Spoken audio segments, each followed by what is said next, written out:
Welcome to Vashishta 360 the world of English.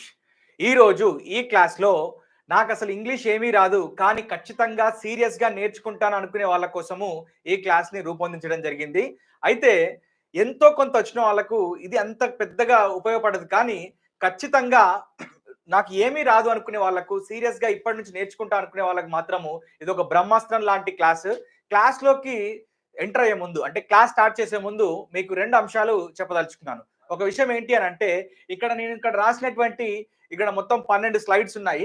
12 slides లో ఈ విధంగా రాశాను. నేను ఇక్కడ చూడండి, ఇలా 12 స్లైడ్స్ లో మొత్తం రాసుకుంటూ వచ్చాను. ఇలా నేను ఇక్కడ రాసినటువంటి స్లైడ్స్ అన్నిటినీ కూడా మీరు ఏం చేస్తారు అని అంటే ఒక బుక్ లో రాసుకోండి. మీకు ఒక విషయం ఏంటి అంటే, మన Vashishta 360 45 days spoken English course book లో ఈ అన్ని అంశాలు కూడా ఉంటాయి. వీటన్నిటిని మీరు ఒకవేళ రాసుకోలేకపోతే ఈ పుస్తకంలో ఆల్రెడీ ఉంటాయి కాబట్టి ఈ పుస్తకాన్ని మీరు అమెజాన్ లేదా ఫ్లిప్కార్ట్ లో 449 రూపీస్కి ఎంఆర్పి ఉన్నటువంటి ఈ పుస్తకాన్ని 299 రూపాయలకే మీరు ఈ పుస్తకాన్ని కొనవచ్చు.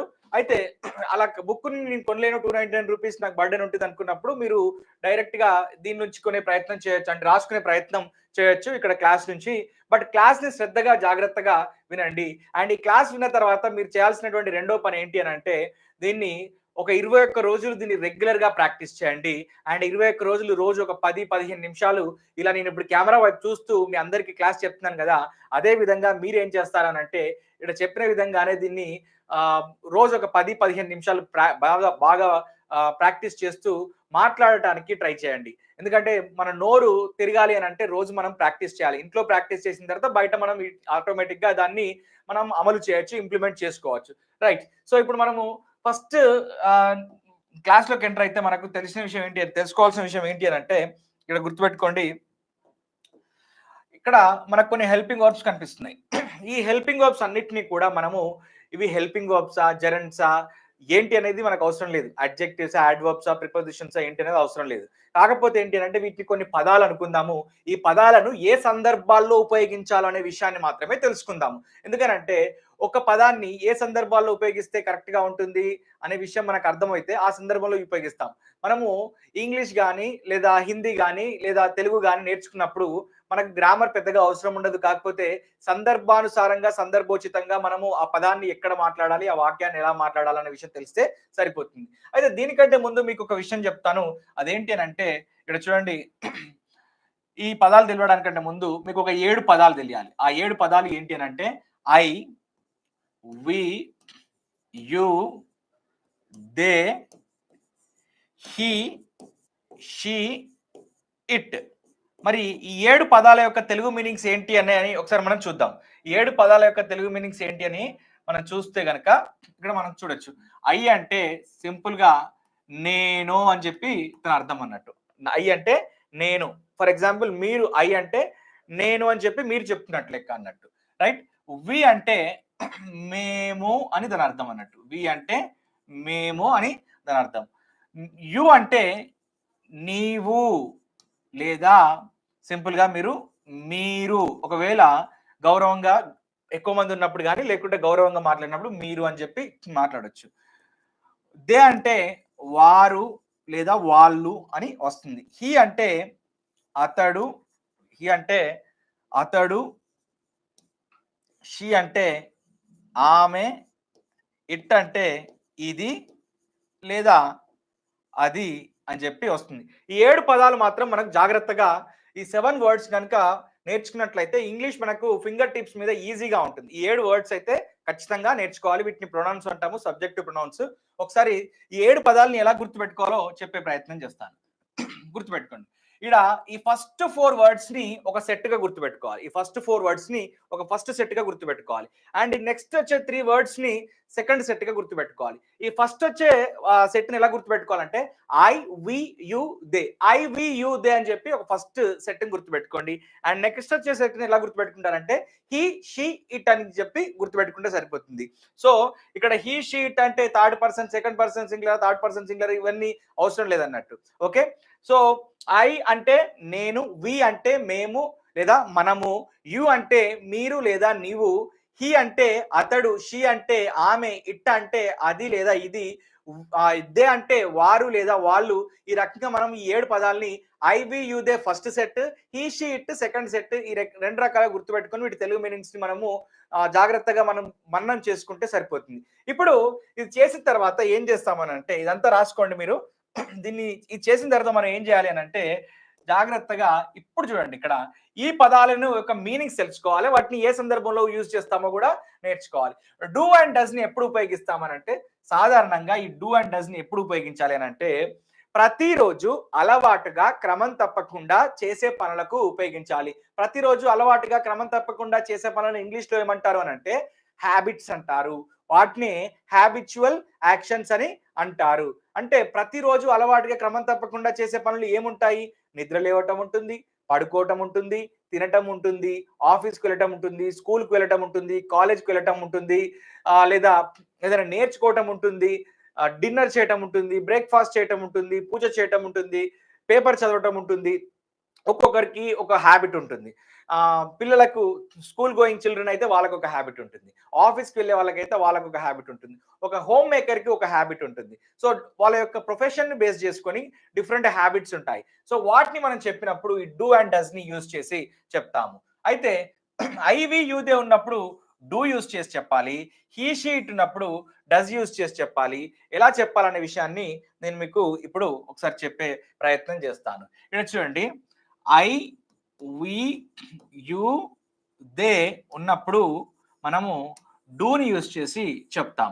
ఐ వి యు దే ఉన్నప్పుడు డూని యూజ్ చేసి చెప్తాం. అదే we you sorry he she it ఉన్నప్పుడు మనం ఏం చేస్తాము? హీ షీ ఇట్ ఉన్నప్పుడు డస్ యూజ్ చేసి చెప్తాము. మీరు ఎప్పుడైనా గమనించారా మిత్రులారా? ఎప్పుడైనా చాలా మంది ఇంగ్లీష్ మీడియం పిల్లలు కూడా ఇక్కడ వర్బుని V1 ఫామ్ లో యూజ్ చేయకుండా చాలా సార్లు కన్ఫ్యూజ్ అవుతుంటారు. అదే విధంగా ఇక్కడ చూడండి, అతడు కాలేజీకి వెళ్తాడు అని చెప్పడానికి he goes to college, he goes to college, he goes to college. నేను కాలేజీకి వెళ్తానని చెప్పడానికి I go to college, I go to college. మరి ఇక్కడ చూడండి ఒక చిన్న డిఫరెన్స్. ఇక్కడ గో అని ఎందుకు వచ్చింది, ఇక్కడ గోస్ అని ఎందుకు వచ్చింది? ఇక్కడ గో అని ఎందుకు వచ్చింది, ఇక్కడ గోస్ అని ఎందుకు వచ్చింది, ఈఎస్ అని ఎందుకు వచ్చింది అంటే, he she it third person singular ఉన్నప్పుడు మనము ఈఎస్ వాడుతుంటాము. ఆ విషయాన్ని నేను ఇంకా క్లియర్ గా చెప్తాను. కానీ ఇక్కడ చూడండి, హెల్పింగ్ వర్బ్ యూజ్ చేసి మాట్లాడినప్పుడు వీటిని ఎలా సెంటెన్సెస్ మనం ఫ్రేమ్ చేయాలి అనే విషయాన్ని కూడా ఒకసారి చెప్పే ప్రయత్నం చేస్తాను. ఇక్కడ చూడండి, ఐ గో టు కాలేజ్ అని ఉంది కదా, దీన్ని ఇలా రాయొచ్చినట్టు, I do go to college. ఎందుకు ఈ డూని యూజ్ చేస్తున్నాం అంటే, మనము నేను వెళ్ళను అని చెప్పడానికి ఎలా యూజ్ చేయాలి అని అంటే, ఇక్కడ చూడండి, నేను వెళ్ళను అని యూజ్ చెప్పడానికి డూ ప్లస్ డు నాట్ అవుతుంది. నెగిటివ్ సెంటెన్స్ లో చెప్పినప్పుడు మనకు ఐ గో టు కాలేజ్ అంటే I know go to college అని చెప్పడం ఉండదు. కాబట్టి మనము నెగిటివ్ సెంటెన్స్ లో చెప్పినప్పుడు I do not go to అని చెప్తాం. కాబట్టి ఈ డూ అనే హెల్పింగ్ వర్బ్ యొక్క సహాయం తీసుకుంటాం. ఆ సహాయ క్రియ యొక్క హెల్ప్ ని తీసుకుని మనం సెంటెన్స్ ఫ్రేమ్ చేస్తాం. కాబట్టి ఇక్కడ ఐవి యూదే వచ్చినప్పుడు డూని తీసుకోవాలి, హీ షీ ఇట్ వచ్చినప్పుడు డజన్ తీసుకోవాలి. For example, he goes to college అంటే అతడు కాలేజ్కి వెళ్తాడు. ఎప్పుడు వెళ్తాడు? ప్రతిరోజు వెళ్తాడు. కాబట్టి daily he goes to college, everyday he goes to college, he goes to college everyday అని చెప్పి ఇలా చెప్పచ్చు. వెళ్ళడు అని చెప్పాలనుకోండి, హీ వెళ్ళడు అని చెప్పాలనుకోండి, అప్పుడు ఎలా చెప్పాలి మనము? ఇక్కడ చూడండి, ఇంకా మీకు క్లియర్ గా అర్థమయ్యే విధంగా రాస్తాను. వెళ్ళడు అని చెప్పడానికి హీ డజంట్ గో అని రాయాలి. హీ డజ్ ప్లస్ నాట్, మనకు దీని కాంట్రాక్షన్ ఏమవుతుంది? డజంట్. హీ డజంట్ గో అని రాయాలి. He doesn't go to college, he doesn't go to college. కాలేజ్కి అతను వెళ్ళడు అని చెప్పే సందర్భం అన్నట్టు, రైట్? సో సింపుల్ గా వెళ్తాడు అని చెప్పడానికి హీ గోస్ టు కాలేజ్, వెళ్ళడు అని చెప్పడానికి he doesn't go or he does not go to college అని చెప్తుంటాం. సో పాజిటివ్ సెంటెన్స్ చెప్పినప్పుడు మనకి ఎక్కడ కూడా పెద్ద ప్రాబ్లం రాలేదు. కానీ నెగిటివ్ సెంటెన్స్ చెప్పినప్పుడు డజ్ ప్లస్ నాట్ ని యూజ్ చేసి చెప్తున్నాము. అంటే క్వశ్చన్ చేసినప్పుడు కానీ నెగిటివ్ సెంటెన్స్ చెప్పినప్పుడు కానీ ఖచ్చితంగా మనకి హెల్పింగ్ వర్బ్ లేకపోతే మనం ఒక నెగిటివ్ సెంటెన్స్ కానీ లేదా ఒక క్వశ్చన్ చేసినప్పుడు కానీ మనకి హెల్పింగ్ వర్బ్ లేకపోతే సెంటెన్స్ ని ఫ్రేమ్ చేయడానికి రాదు అన్నట్టు. అయితే ఇక్కడ గుర్తుపెట్టుకోండి, చాలా మంది ఇంగ్లీష్ మీడియం విద్యార్థులు కూడా ఏం చేస్తారు అని అంటే, వాళ్ళు హీ డజంట్ గో టు అని ఉంది కదా, హీ డోంట్ గో టు అని రాస్తారు అన్నట్టు. ఇది మిస్టేక్. ఏం రాయాలి మరి? హీ డజంట్ గో టు అని రాయాలి. లేకపోతే ఇక్కడ హీకి బదులు షీ తీసుకున్నాం అనుకో, ఆమె కాలేజ్కి వెళ్తుందంటే షీ గోస్ టు కాలేజ్. అప్పుడు ఇక్కడ ఈ ఈ గో రాదు. She goes to college. He doesn't or does not go to college. ఇక్కడ చూడండి, డజ్ తర్వాత వర్బ్ ఏ ఫామ్ లో యూజ్ చేయాలని రాశాను. ఇక్కడ డజ్ తర్వాత వర్బ్ ఫస్ట్ ఫామ్ లో యూజ్ చేయాలని చెప్పి రాశాను. సింపుల్ గా మీకు ఒక ఎగ్జాంపుల్ ఇస్తే మీకే క్లియర్ గా అర్థమవుతుంది. రైట్. సో ఇక్కడ ఇంకొక ఎగ్జాంపుల్ ఇక్కడ రాసే ప్రయత్నం చేస్తాను. ఇక్కడ చూడండి, I speak English, otherwise I speak in English, ఏదో ఒకటి. రైట్. సో దీన్ని నెగిటివ్ సెంటెన్స్ లో నేను ఇంగ్లీష్ లో మాట్లాడనని చెప్పడానికి స్పీక్ బదులు ఇక్కడ ఏం చెప్పాలి? Do plus not. I don't speak in English. He speaks in English. ఇక్కడ రాస్తున్నాను చూడండి, హీ స్పీక్స్ ఇన్ ఇంగ్లీష్. అతను ఇంగ్లీష్ లో మాట్లాడతాడు ఆఫీస్ లో అని చెప్పాలనుకోండి, మాట్లాడాడు అని చెప్పాలి. హీ నో స్పీక్ ఇంగ్లీష్ అని చెప్పి అనడానికి లేదు ఇక్కడ. అప్పుడు ఏం చెప్పాలి? He does plus not. He doesn't. Does తర్వాత వర్బ్ ఏ ఫామ్ లో రావాలని చెప్పాను? ఫస్ట్ ఫామ్ లో రావాలి. ఇప్పుడు ఎట్లా రావాలి వర్బ్ ఫస్ట్ ఫామ్ లో అంటే స్పీక్. ఇక్కడ హీ డజంట్ స్పీక్. ఇక్కడేమో ఎస్ వచ్చింది, ఇక్కడ ఎస్ రాలేదు. కన్ఫ్యూజ్ కావద్దు. ఎందుకు రాలేదని అంటే ఇక్కడ ఆల్రెడీ మనం డజన్ యూజ్ చేస్తున్నాం కాబట్టి. He does not speak in English. కానీ చాలా మంది ఇంగ్లీష్ మీడియం విద్యార్థులు కూడా చేసేది ఏంటి? He don't speak in English, he don't know anything రే అని అంటారు. So don't, he she it వచ్చినప్పుడు డోంట్ ఎవరైనా యూజ్ చేస్తే వాళ్ళకి ఇంగ్లీష్ పూర్తిగా రాదు, గ్రామర్ రూల్స్ సరిగ్గా తెలియదు, అండ్ ఏదో ఫ్లూక్ లో మాట్లాడుతున్నారని దాని అర్థం అన్నట్టు. So he doesn't, she doesn't, it doesn't అన్నప్పుడు ఓకే కరెక్ట్ గా వస్తుందని చెప్పి దాని అర్థం. ఇప్పుడు అర్థమైంది కదా, డూ అండ్ డస్ ని ఎప్పుడు యూజ్ చేస్తాము, దాని లిటరల్ గా దాని తెలుగు మీనింగ్ ఏంటి అనే విషయాన్ని మనం ఒకసారి చూసుకున్నట్టయితే ఇక్కడ చూడండి మీరు, డూ అండ్ డస్ అంటే తెలుగు మీనింగ్ లిటరల్ గా ఒక పనిని నేను చేస్తాను, చేస్తాము అని చెప్పినప్పుడు. ఒక్కడినైతే ఐ అయితే నేను చేస్తాను, నేను కాలేజీకి వెళ్తాను, ఐ గో టు కాలేజ్. నేను కాలేజ్కి వెళ్ళాను, I do not go to college. We తో తీసుకున్నప్పుడు we go to college, we do not go to college. యూతో తీసుకున్నప్పుడు you go to college, you do not go to college. They go to college, వారు కాలేజ్కి వెళ్తారు, they do not go to college. ఈ రకంగా చెప్తాం. హీతో తీసుకున్నప్పుడు ఇప్పుడు డూని యూజ్ చేయాలి. ఏం యూజ్ చేయాలి? డజన్ యూజ్ చేయాలి. డజన్ యూజ్ చేసి ఎలా చెప్తున్నాం? ఆల్రెడీ ఎగ్జాంపుల్ ఇచ్చాను కదా, నేను ఇంగ్లీష్ నేర్చుకుంటాను, ఐ లెర్న్ ఇంగ్లీష్. అతడు ఇంగ్లీష్ నేర్చుకుంటాడు, హీ లెర్న్స్ ఇంగ్లీష్. అతడు ఇంగ్లీష్ నేర్చుకోడు, అతడు అని స్పెసిఫిక్ గా మెన్షన్ చేస్తున్నాను అంటే ఇక్కడ డూ రావద్దు, డజ్ రావాలి. ఎందుకు? రెగ్యులర్ యాక్షన్ లో మనం ఇక్కడ డజ్ ని యూజ్ చేయాలి. He doesn't learn English, he does not learn English. So ఇక్కడ చూడండి, డజ్ వచ్చింది అని అంటే తర్వాత వచ్చే వర్బ్ ఫస్ట్ ఫామ్ లో ఉండాలి. ఈ చిన్న చిన్న అంశాలని మీరు బాగా గుర్తుపెట్టుకోవాలి, ఒక బుక్ లో రాసుకోవాలి, అండ్ వీటిని రెగ్యులర్ గా 21 days ప్రాక్టీస్ చేయమన్నాను అందుకని మీకు. రైట్. ఒక పని అయిపోయింది, జరిగిపోయింది, ఇంకా ఆ పని ఉనికిలో లేదు, బట్ జరిగిపోయింది, అయిపోయింది, గతంలో ఒకానొక సమయంలో ఆ పని జరిగిపోయింది, పాస్ట్ యాక్షన్, కంప్లీటెడ్ యాక్షన్ గురించి చెప్పినప్పుడు ఒక పనిని చేశాను, లేదా చేశాము, లేదా చేశాడు, లేదా చేసింది అని చెప్పే క్రమంలో మనము డిడ్ ని యూజ్ చేస్తాము. ఇప్పుడు మనము సెకండ్ స్టెప్కి వచ్చినాము, డిడ్ ని యూజ్ చేస్తాము. ఎలా అంటే నేను ఇంగ్లీష్ నేర్చుకున్నాను అని చెప్పాలనుకోండి, ఇక్కడ ఒక ఎగ్జాంపుల్ ఇస్తాను చూడండి. సింపుల్ గా నేను ఇంగ్లీష్ నేర్చుకున్నాను అని చెప్పాలనుకోండి, ఐ లెర్న్డ్ ఇంగ్లీష్ అంటాం, ఐ లెర్న్డ్ ఇంగ్లీష్ అంటాం. మరి ఇంగ్లీష్ నేర్చుకోలేదు అని చెప్పాలనుకోండి, ఐ నో లెర్న్ ఇంగ్లీష్ అని అంటామా? అనలేం కదా. సో ఆల్రెడీ నేర్చుకున్న విషయాన్నే చెప్తున్నాం. నేను ఇంగ్లీష్ నేర్చుకోలేదు అని చెప్పడానికి I did plus not, did not learn English, did not learn English, did not learn English. Otherwise దీన్నే మనం షార్ట్ కట్ లో ఈ రకంగా కూడా చెప్పొచ్చు కదా. దీన్ని డిడింట్ అని కూడా చెప్పొచ్చు కదా, దీన్ని డిడింట్ అని కూడా చెప్పొచ్చు, ఈ రకంగా కూడా పలకొచ్చు కదా. ఐ డిడింట్ లెర్న్ ఇంగ్లీష్ అని కూడా చెప్పొచ్చు. అంటే పాస్ట్ ఫామ్ లో చెప్తున్నాం. అయిపోయిన విషయాన్ని, జరిగిపోయింది, అయిపోయింది, నేను నేర్చుకోలేదు, నేను నేర్చుకోలేదు అని చెప్పే సందర్భంలో ఈ రకంగా చెప్తున్నాం. ఇంకొక ఎగ్జాంపుల్ తీసుకుందాం. ఇండియా నిన్న టెస్ట్ మ్యాచ్ లో గెలిచిందని చెప్పాలా. India won the match, India won the match. Simple గా past form of the verb use చేసి, సింపుల్ గా ఇక్కడ past form of the verb use చేసి మనము ఒక పాస్ట్ యాక్షన్ ని రిప్రజెంట్ చేస్తూ చెప్తున్నాం. ఒక పాస్ట్ యాక్షన్ ని రిప్రజెంట్ చేస్తూ, పాస్ట్ జరిగిపోయింది, ఇండియా ఆల్రెడీ గెలిచింది, గెలుస్తుంది అంటే ఇండియా విన్స్. ఒకవేళ గెలుస్తుంది అని చెప్పాలనుకోండి, ఇండియా విన్స్. జనరల్ గా ఇండియా ఏ టీం మీదైనా కూడా క్రికెట్ లో ఇండియా గెలుస్తుందంటే India wins in cricket, India wins every match. General గా గెలుస్తుంది అని చెప్పడానికి. లేదా ఫ్యూచర్ లో గెలుస్తుంది అని చెప్పాలనుకోండి, అప్పుడు విల్ విన్ అని చెప్పాలి. Will win, India will win అంటే ఫ్యూచర్ లో. విల్ దేని గురించి చెప్తుంది? ఫ్యూచర్ కదా. సో విల్ విన్ అని చెప్పి చెప్పాల్సి ఉంటుంది అన్నట్టు. రైట్. సో ఇవన్నీ కూడా కొంచెం అప్రస్తుతమైనటువంటి అంశాలు కాబట్టి ఇప్పుడు దీని గురించి మనం డిస్కస్ చేస్తున్నాం కాబట్టి ఇక్కడ ఒక కొత్త పాయింట్ చెప్పే ప్రయత్నం చేస్తాను. ఇప్పుడు ఇండియా గెలవలేదు అని చెప్పాలనుకోండి, అప్పుడు ఏం చేయాలి? ఇండియా గెలవలేదు అని చెప్పడానికి మనకి ఇక్కడ ఒక హెల్పింగ్ వర్బ్ తీసుకుంటాం, అది డిడ్. నాట్ తీసుకోవాలి. ఎందుకు?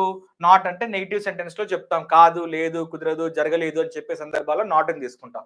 డిడ్ నాట్, దీనికి నెగిటివ్ కాంట్రాక్షన్ ఏంటి? Did plus not, didn't.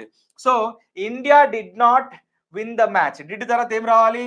మళ్ళీ వర్బ్ ఫస్ట్ ఫామ్ లో రావాలి, V1 ఫామ్ లో రావాలి. అందుకే ఇక్కడ రాశాను చూడండి, ఫస్టే V1 form of the verb use చేయాలి. ఈ హెల్పింగ్ వర్బ్స్ అన్నిటి పక్కన V1 form of the verb ని యూజ్ చేయాలి. సో ఇంకా క్లియర్ గా ఎక్స్ప్లెయిన్ చేసే ప్రయత్నం చేస్తాను ఇక్కడ. చూడండి ఇక్కడ రైట్, చూడండి ఇక్కడ ఇంకా క్లియర్ గా ఎక్స్ప్లెయిన్ చేసే ప్రయత్నం చేస్తాను. I, we, you, they, he, she, it.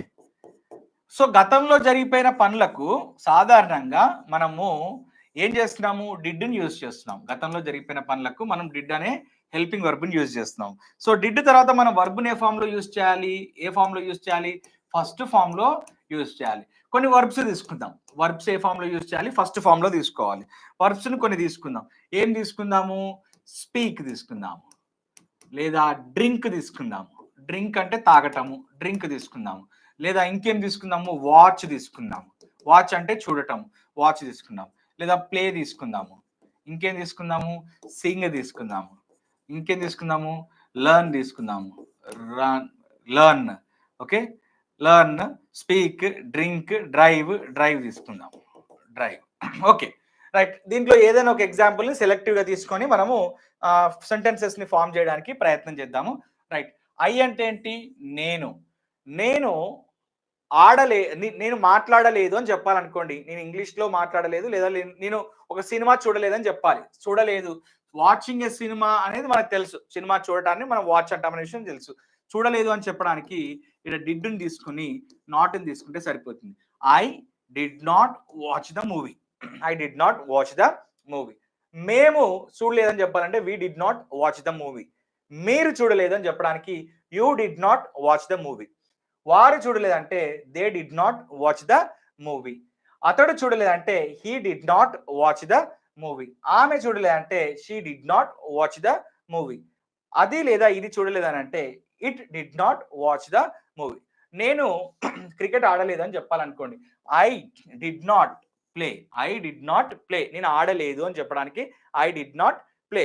నేను ఆడాను అని చెప్పడానికి సింపుల్ గా ఐ ప్లేడ్ అంటే సరిపోతుంది. నేను చూశానని చెప్పడానికి ఐ వాచ్డ్ అంటే సరిపోతుంది. మరి నెగిటివ్ సెంటెన్స్ లో చెప్పినప్పుడు మనకు హెల్పింగ్ వర్బ్ అనేది ఖచ్చితంగా కావాలి. అందుకే మనము డిడ్ ప్లస్ నాట్ ని యూజ్ చేసి చెప్తున్నాం. నేను పాడలేదు అని చెప్పాలనుకోండి, ఐ డిడ్ నాట్ సింగ్. నేను నేర్చుకోలేదని చెప్పాలనుకోండి, ఐ డిడ్ నాట్ లర్న్. నేను నడపలేదు, నిన్న ఆ కార్ యాక్సిడెంట్ జరిగినప్పుడు నేను నడపలేదు అని చెప్పాలనుకోండి, I did not drive. So నేను తాగలేదు అని చెప్పాలనుకోండి, నువ్వు మందు తాగొచ్చావు అని చెప్పి ఇంట్లో అంటే ఐ డిడ్ నాట్ డ్రింక్. నేను అతడితో మాట్లాడలేదు అని చెప్పాలనుకోండి, ఐ డిడ్ నాట్ స్పీక్. నేను అయిపోయింది. ఇప్పుడు వీతో తీసుకోండి. మేము మాట్లాడలేదు, వి డిడ్ నాట్ స్పీక్. మేము తాగలేదు, వి డిడ్ నాట్ డ్రింక్. మీరు తాగలేదు, యూ డిడ్ నాట్ డ్రింక్. వారు తాగలేదు, దే డిడ్ నాట్ డ్రింక్. అతడు చూడలేదు, హీ డిడ్ నాట్ వాచ్. ఆమె ఆడలేదు, she did not play. And అది నడపలేదు లేదా అది పాడలేదు, ఇట్ డిడ్ నాట్. ఒక బర్డ్ ఉంది, అది పాట పాడలేదు అని చెప్పాలనుకోండి, it did not sing. It did not sing. లేదా అది తినలేదు అని చెప్పాలనుకోండి, it did not eat. It did not eat. So ఇక్కడ హెల్పింగ్ వర్బ్ యొక్క ప్రాముఖ్యత మీకు అర్థమైతే మీకు ఈ క్లాస్ యొక్క ఆవశ్యకత కూడా అర్థమవుతుంది. రైట్. సో నెక్స్ట్ పాయింట్ ని మనం చూసే ప్రయత్నం చేద్దాము. డిడ్ అంటే గతంలో జరిగిపోయిన పనుల గురించి చెప్పినప్పుడు మనం యూజ్ చేస్తాము. రైట్.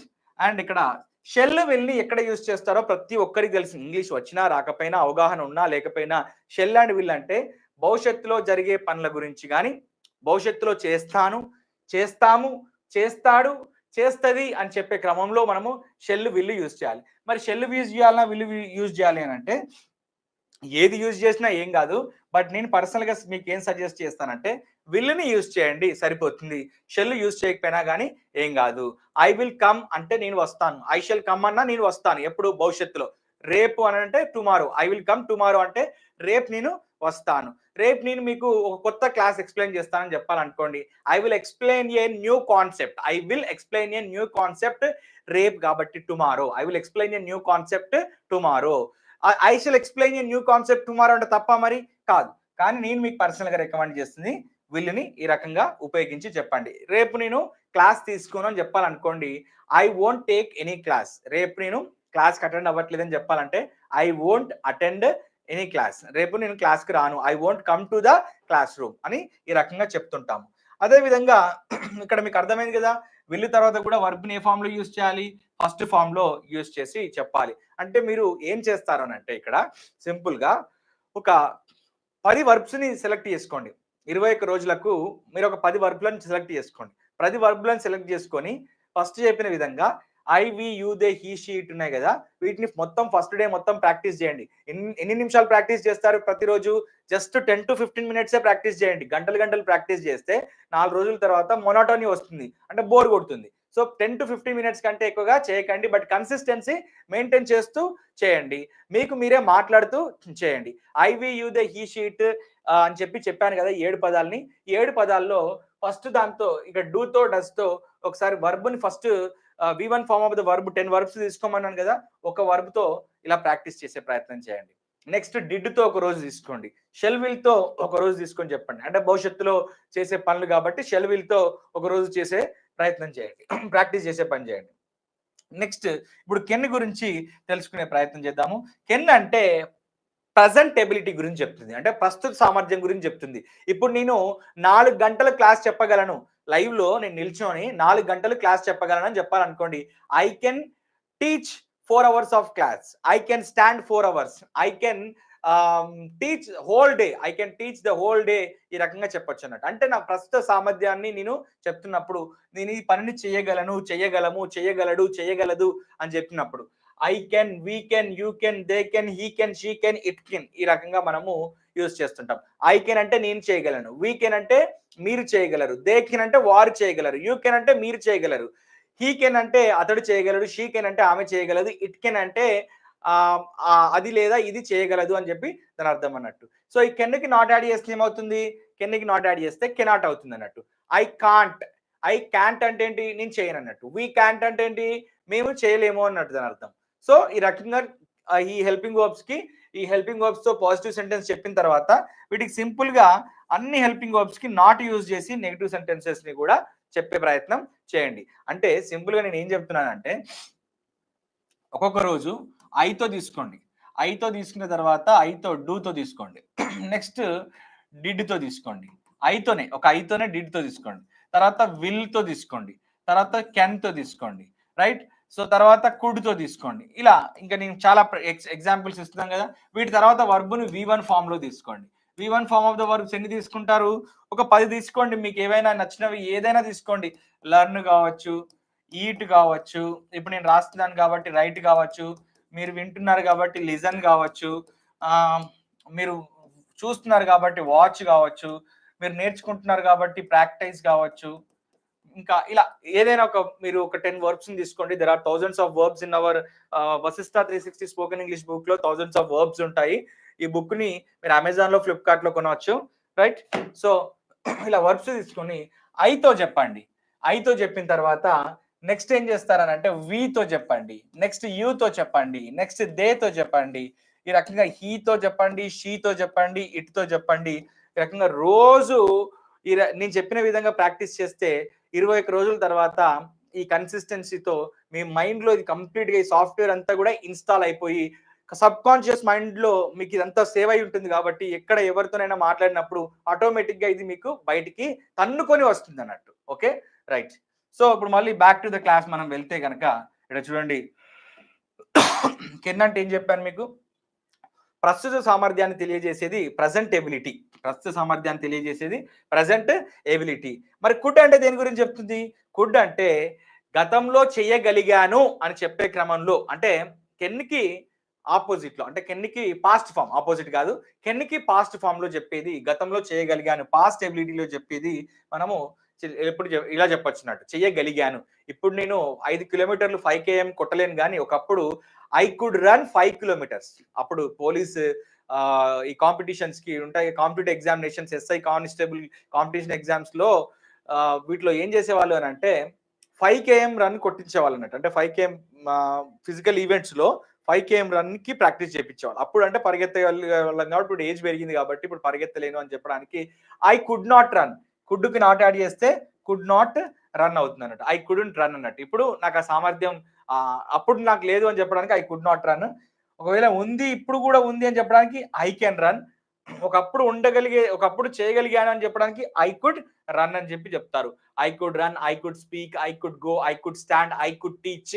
ఈ రకంగా గతంలో సామర్థ్యం గురించి చెప్పినప్పుడు, చేయగలిగాను అని చెప్పినప్పుడు మనం కుడ్తో చెప్తాము.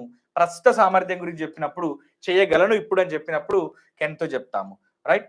నెక్స్ట్ ఇంకొక కొత్త కాన్సెప్ట్ ని తీసుకొని ఎక్స్ప్లెయిన్ చేసే ప్రయత్నం చేస్తాను. చూడండి, ఇక్కడ మే మైట్ ఉంది. ఇక్కడ మే మైట్ అంటే ఏదైనా ఒక పనిని డౌట్ఫుల్ గా, అంటే 100% గ్యారంటీ లేకుండా జస్ట్ 50% ఏదో డౌట్ తో చెప్పినప్పుడు మనము ఈ మే మైట్ ని యూజ్ చేస్తాము. వర్షం పడవచ్చు అని చెప్పడానికి ఇట్ మే రెయిన్ అంటాము.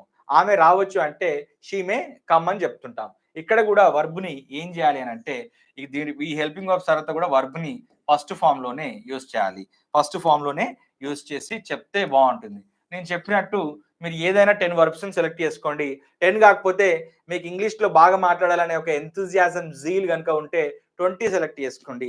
అదే విధంగా మర్చిపోకుండా ఈ I, we, you, they, he, she, it వీటన్నిటితో ఇక్కడ ఉన్నటువంటి హెల్పింగ్ వర్బ్స్ అన్నిటిని యూజ్ చేసి ప్రాక్టీస్ చేయండి. మే అండ్ మైట్ ఎప్పుడు యూజ్ చేస్తామనంటే, ఏదైనా ఒక పని 100% జరుగుతుందని చెప్పి సర్టెన్ గా, గ్యారంటీగా చెప్పలేనప్పుడు, అంటే అన్సర్టెన్ గా చెప్తున్నప్పుడు, డౌట్ఫుల్ గా చెప్తున్నప్పుడు, ఏదో కొంత సస్పెన్స్ తో చెప్తున్నప్పుడు, అది జరగచ్చు జరగకపోవచ్చు అనే ఒక ఉద్దేశంతో చెప్తున్నప్పుడు, అప్పుడు మనం మే అండ్ మైట్ ని యూజ్ చేస్తాము.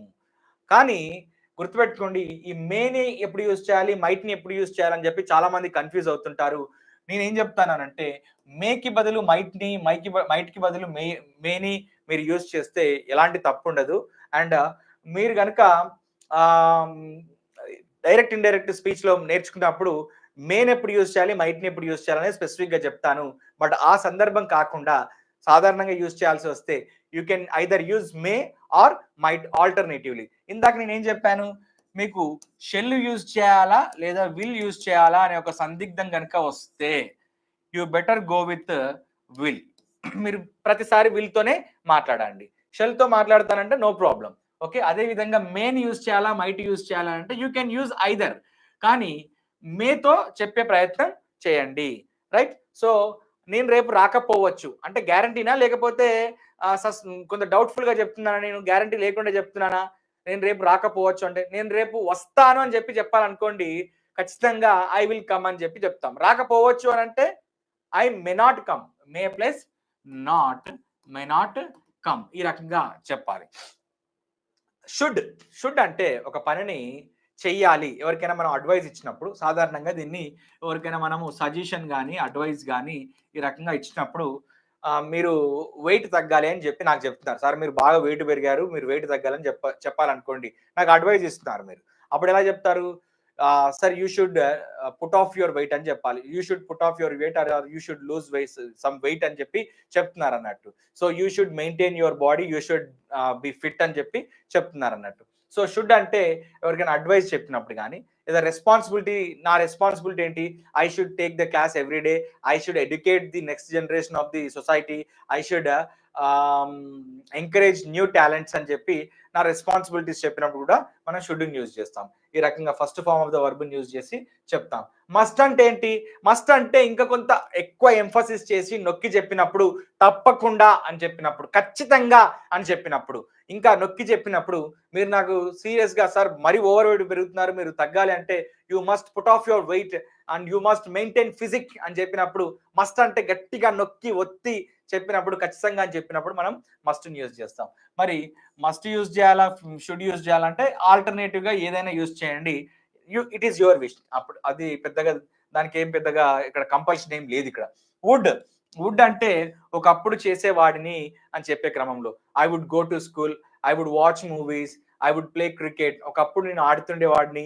హీ వుడ్ అని చెప్పి చెప్తుంటాం అన్నట్టు. సో వుడ్ అనేది చాలా ఫ్లెక్సిబుల్ హెల్పింగ్ వర్బ్. ఈ వుడ్ గురించి తెలియాలని అంటే ఈ ఒక్క క్లాస్‌లో చెప్పడం కుదరదు. ఆల్రెడీ వుడ్ గురించి మన ఛానెల్‌లో చాలా క్లాసెస్ చెప్పాను. దాని గురించి ఒకసారి చూడండి. బట్ టూకీగా చెప్పాలి అని అంటే వుడ్‌ని నేను ఒకప్పుడు చేసేవాడిని. సింపుల్‌గా ఒకప్పుడు అలవాటుగా చేసేవాడిని అని చెప్పే సందర్భాల్లో వుడ్‌ని ఉపయోగిస్తాం. Right? So have to, has to ఎప్పుడు ఉపయోగించాలి అని అంటే చెయ్యాల్సి ఉంది. ఒక పనిని బాధ్యతగా చేయాల్సి ఉంది అని చెప్పాలనుకోండి. నేను రేపు ఊరికి వెళ్ళాల్సి ఉంది లేదా రేపు నేను ఒక క్లాస్‌ని ఇంపార్టెంట్ క్లాస్ ఉంది కాబట్టి ఆ క్లాస్‌ని తీసుకోవాల్సింది అని అంటే I have to take a class అని చెప్తాము. మీరు ఇంగ్లీష్ నేర్చుకోవాల్సి ఉంది అని చెప్పాలనుకోండి I have to learn English అంటారు. లేదా హీ అప్పుడు హాస్ ఎప్పుడు యూజ్ చేయాలనంటే హీ, షీ, ఇట్ వచ్చినప్పుడు యూజ్ చేయాలి. థర్డ్ పర్సన్ సింగులర్ వచ్చినప్పుడు right. So he, she, it వచ్చినప్పుడు యూజ్ చేయాలి. హీ హాస్ టు, హీ వచ్చినప్పుడు మనం హ్యాస్ టు యూజ్ చేయాలి. She has to, it has to అని యూజ్ చేయాలి. ఒక పని చేయాల్సి ఉంది బాధ్యతగా అని చెప్పే సందర్భాల్లో ఈ రకంగా ఉపయోగిస్తాం. నీడ్ టు, నీడ్స్ టు ఎప్పుడు ఉపయోగిస్తామని అంటే ఒక పని చేయాల్సిన అవసరం ఉంది అని చెప్పినప్పుడు I need to take some rest అంటే నేను కొంత రెస్ట్ తీసుకోవాలి. I need to visit A doctor అంటే నేను డాక్టర్‌ని చూడాల్సిన అవసరం ఉంది. He needs to play well అంటే అతడు బాగా ఆడాల్సిన అవసరం ఉంది. He needs to take care of his health అంటే అతడు తన ఆరోగ్యాన్ని బాగా చూసుకోవాల్సిన అవసరం ఉంది. అవసరం ఉంది అని చెప్పే క్రమం లోపట ఒక పని చేయాల్సిన అవసరం ఉంది అని చెప్పే క్రమం లోపట నీడ్‌ని ఉపయోగించి చెప్తుంటాం అన్నట్టు ఈ రకంగా. రైట్? సో ఒక పనిని ధైర్యంగా చేస్తాను, చేస్తాము, చేస్తాడు, చేస్తది అని చెప్పే క్రమం లోపట మనము డేర్ టు చెప్తుంటాం మనం. I dare to go anywhere అంటే నేను ధైర్యంగా ఎక్కడికైనా వెళ్తాను. I dare to watch horror movies అంటే నేను హారర్ మూవీస్‌ని కూడా డేర్‌గా వాచ్ చేస్తాను. He dares to speak in front of anyone అంటే అతడు హీ డేర్స్ టు అని చెప్తున్నాను. అందుకని ఇక్కడ హీ, షీ, ఇట్ వచ్చినప్పుడు డేర్స్ టుని యూజ్ చేయాలి. అంటే దాని అర్థం ఏంటి? First set I, we, you, they ఉన్నప్పుడు డేర్ టు యూజ్ చేయాలి. అంతే. అంతే దాని అర్థం ఇంకేం లేదన్నట్టు అక్కడ. Okay. So he dares to speak in front of anyone అంటే అతడు ధైర్యంగా ఎవరి ముందైనా మాట్లాడతాడు అని చెప్పి దాని అర్థం అన్నట్టు. ఆట్ టు అంటే ఒక నైతిక బాధ్యతతో, ఒక నైతిక బాధ్యతతో, నైతిక బాధ్యత, బాధ్యతతో బాధ్యతతో చేసే పనులను ఒక నైతిక బాధ్యతతో చేస్తాను, చేస్తాము, చేస్తాడు, చేస్తది అని చెప్పినప్పుడు యూజ్ చేస్తాం. ఎక్కువగా దీన్ని లా పుస్తకాల్లో, కాన్స్టిట్యూషన్‌లో, ప్రమాణ స్వీకారాలలో ఎక్కువగా ఈ పదాన్ని ఉపయోగిస్తుంటారు. రూల్స్ అండ్ రెగ్యులేషన్స్ ఫ్రేమ్ చేసే క్రమం లోపల ఆట్ టు అని చెప్తారు. నేను ప్రతిరోజు క్రమం తప్పకుండా కాలేజ్‌కి వస్తానంటే I ought to come to the college are I ought to attend the college. Ought to అంటే ప్రమాణం చేపిస్తున్నట్టు బాధ్యతగా చేస్తాను. నేను ట్రాఫిక్ రూల్స్ ని పాటిస్తానని చెప్పడానికి I ought to follow traffic rules. ఈ రకంగా మనం చెప్తుంటాము. And want to, wants to, wish to, wishes to, would like to, వీటన్నిటి మీనింగ్ ఒకటే. చెయ్యాలనుకుంటున్నాను, చెయ్యాలనుకుంటున్నాను, చెయ్యాలనుకుంటున్నాను. ఒక పనిని నేను చేయాలనుకుంటున్నానని చెప్పి మన యొక్క డిజైర్ ని తెలియజేసే క్రమం లోపల ఈ రకంగా చెప్తాము. సింపుల్ గా చెప్తాను చూడండి. నేను ఇంగ్లీష్ నేర్చుకోవాలనుకుంటున్నాను. ఇక్కడ వర్బ్ ఏ ఫామ్ లో యూజ్ చేయాలి? లెర్న్. నేర్చుకోవడం అంటే ఏంటి? లెర్న్. నేను అంటే I want to learn English అంటే నేను ఇంగ్లీష్ నేర్చుకోవాలనుకుంటున్నాను. ఒకవేళ I wish to learn English అంటే నేను ఇంగ్లీష్ నేర్చుకోవాలనుకుంటున్నాను. ఇక్కడ I would like to learn English అన్నా కూడా నేను ఇంగ్లీష్ నేర్చుకోవాలనుకుంటున్నాను. నేను మిమ్మల్ని మీట్ అవ్వాలనుకుంటున్నాను. ఒకసారి మీ అందరితో మీట్ అవ్వాలనుకుంటున్నాను. I want to meet you. I want to meet you. I want to meet అంటే నేను మీట్ అవ్వాలనుకుంటున్నాను. అంటే కలుద్దాం అనుకుంటున్నాను. I wish to meet you. I would like to meet you. మరి ఈ wants to, wish to, wishes to అని ఎప్పుడు యూజ్ చేయాలి? మీకు తెలిసిందే కదా. ఆల్రెడీ ఇక్కడ చెప్పాను కదా. హీ, షీ, ఇట్ ఉన్నప్పుడు. ఇక్కడ హీ, షీ, ఇట్ ఉన్నప్పుడు. అంటే ఈ విషెస్ టు అండ్ ఈ వాంట్ టు ఎప్పుడు యూజ్ చేయాలన్నట్టు ఆల్రెడీ ఇక్కడ చెప్పాను కదా. ఫస్ట్ సెట్ ఐవియుదే ఉన్నప్పుడు వాంట్ టు, ఐవియుదే ఉన్నప్పుడు విష్ టు. మరి వుడ్ లైక్ టు ఏం లేదా సార్ అంటే ఇవన్నీ కలిపి ఐవియుదే హీ షీట్ అన్నిటికి కలిపి వుడ్ లైక్ టు కామన్ గా ఉంటుందని దాని అర్థం అన్నట్టు, చెప్పలేదని అంటే. ఓకే, ఈ టూ తర్వాత టూ అనే ఇన్ఫినిటీ తర్వాత వర్బ్ ఏ ఫామ్ లో ఉండాలి? వర్బ్ టూ అనే ఇన్ఫినిటీ తర్వాత వర్బ్ ఏ ఫామ్ లో ఉండాలి మరి చెప్పండి ఒకసారి. V1 ఫామ్ లో వర్బ్ ఉండాలి. నేను పాడాలనుకుంటున్నాను, I want to sing, I wish to sing, I would like to sing. నేను వెళ్ళాలనుకుంటున్నాను, I want to go, I wish to go, I would like to go. నేను రావాలనుకుంటున్నాను, I want to come, I wish to come, I would like to come. ఈ రకంగా simple గా మనం వీటి యొక్క డిఫరెన్సెస్ ఏంటి, దీన్ని ఏ సందర్భంలో ఉపయోగిస్తున్నామో తెలిస్తే సరిపోతుంది అన్నట్టు. ఓకే, నెక్స్ట్ నెక్స్ట్ ఇక్కడ చూడండి, ఇప్పుడు చేయగలిగే సామర్థ్యం ఉంది అని చెప్పే క్రమం లోపల సింపుల్ గా యామ్ తీసుకుందాం. ఐ అనే సబ్జెక్టివ్ ప్రొనౌన్ తీసుకుందాం. ఐ అంటే ఏంటి? నాకు లేదా నేను. I am able to play, ఇప్పుడు నేను ఆడగలిగే సామర్థ్యం ఉంది. ఏబుల్ టు అంటే సింపుల్ గా దాని తెలుగు మీనింగ్ చెయ్యగలిగే స్థితిలో ఉన్నాను లేదా చేయగలిగే సామర్థ్యం ఉంది ఎప్పుడు, ఇప్పుడు అని అనుకుందాం. విల్లింగ్ టు అంటే చేయడానికి ఇష్టంగా ఉన్నాను, విల్లింగ్నెస్ తో ఉన్నాను. గోయింగ్ టు అంటే చేయడానికి సిద్ధంగా ఉన్నాను, చేయడానికి సిద్ధంగా ఉన్నాను.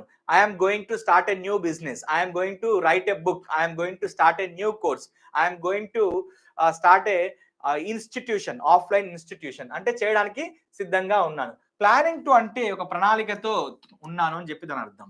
Okay right. So planning to అయినా కూడా, అబౌట్ టు అయినా కూడా, గోయింగ్ టు అయినా, ఈగర్ టు అయినా, ఈగర్ టు అంటే ఆతృతగా ఉన్నాను, ఇక్కడ ఈగర్ టు కూడా యాడ్ చేసుకోండి మీరు అవసరం ఉంటే. ఈగర్ టు ఒక పని చేయడానికి ఆతృతగా ఉన్నాను, నేను రాయలేదు మీరు రాసుకోండి. ఒక పని చేయడానికి ఆతృతగా ఉన్నానని చెప్పడానికి కూడా మనం ఈగర్ టుని ఉపయోగిస్తాము.